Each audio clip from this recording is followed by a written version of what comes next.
Okay, so 34 and 62 hundredths times 12 and 8 tenths. How can I rewrite my 34 and 62 hundredths? Yes? Yeah. 34 and 62 over 100. How can I rewrite 12 and 8 tenths?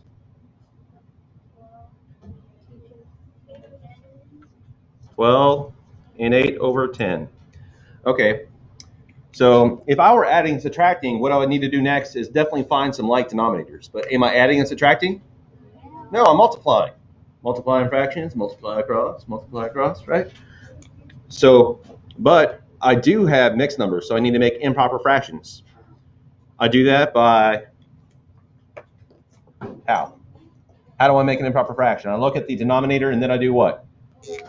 You multiply by the whole number and you add the numerator.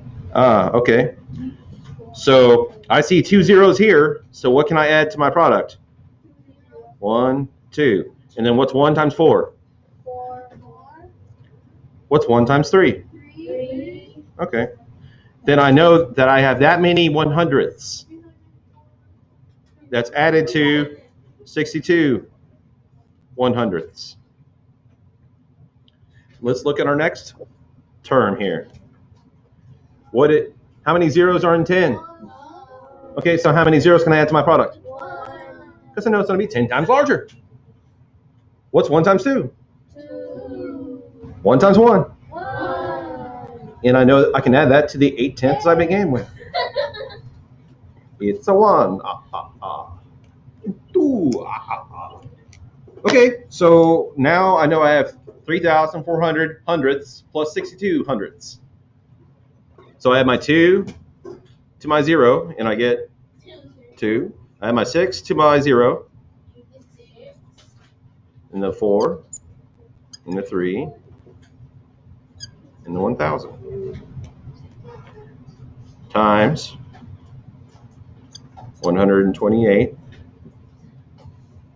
over 10, right? Okay, so multiplying fractions, I have to multiply straight across.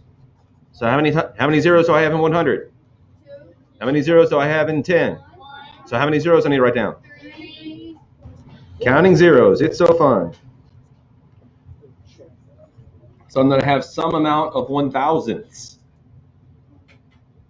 Oh, what fun. So now I need to multiply 3,600, I can't speech, 3,462 is being multiplied by 128. Now, what did group 3 do? Group 3 wrote down this. They wrote down 34 and 62 hundredths times 12 and 8 tenths. I'm going to pretend they didn't add the 0, okay? But Anaya, your reasoning for why yours worked, your proof was, what did you do with the decimals? Yes, you bounced it out 1, 2 places, 3 places total, right? Let's pretend like you guys didn't add that 0. So now there's 3 bounces.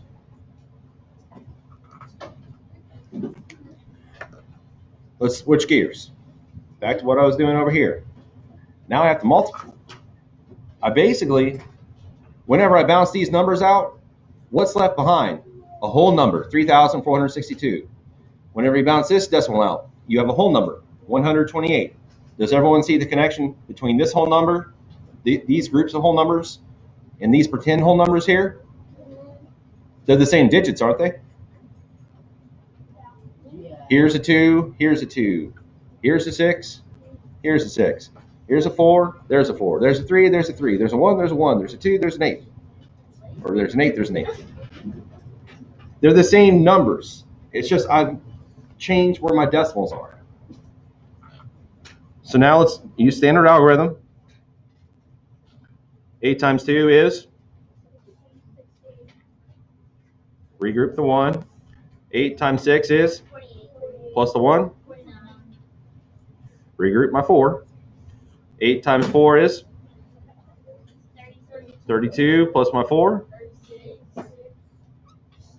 Regroup my 3. 8 times 3 plus the 3. So all I've done was I looked at my ones place and I multiplied it by the top factor. That's only part of my problem. That's a partial product, recall. Now let's look at our next factor. I'm looking at my 2 in my tens place. To show that's in tens place, what do I need to add to my partial product? How many zeros are in 10? So I'm just adding 1 0. 2 times 2? 2 times 6. Regroup the 1. 2 times 4 plus the 1. 2 times 3.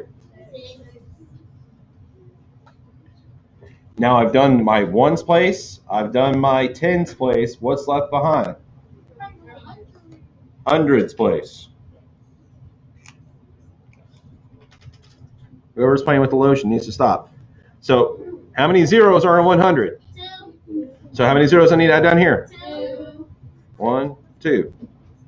And if you guys can't recall that, just look at the 1. How many numbers are to the right? 1, 2. So how many numbers do you need to be the right here? 1, 2. 1 times any number is always going to be that same.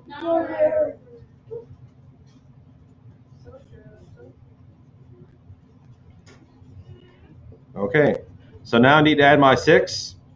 0, 0. 9 plus 4. 1 plus 6. Plus 2.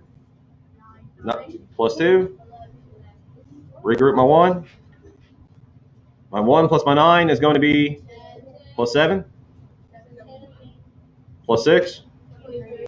So right by 3. Regroup my 2. 2 plus 2. Plus 6. Plus 4.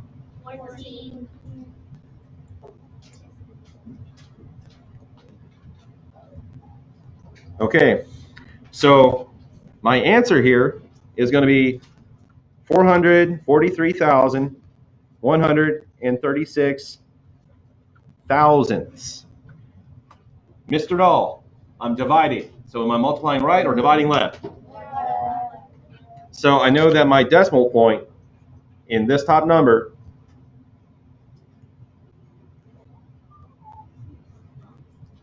needs to be bounced to the left how many times? How many zeros are in 1,000? Okay. So I need to make it 1,000 times smaller. 1, 2, 3. And then there's my decimal. What did I do whenever I bounced the decimals out? I made it 10 times larger, 100 times larger, 1,000 times larger. But I don't have a number that's 1,000 times as large as this. My product is going to be 1,000 times smaller. So I have to bounce it back in 1, 2, 3 places. How many zeros are in 1,000? 1, 2, 3. Every time I go to the left, we get 10 times smaller. Every time we go to the right, we get 10 times larger. So we need to understand the pattern there, okay?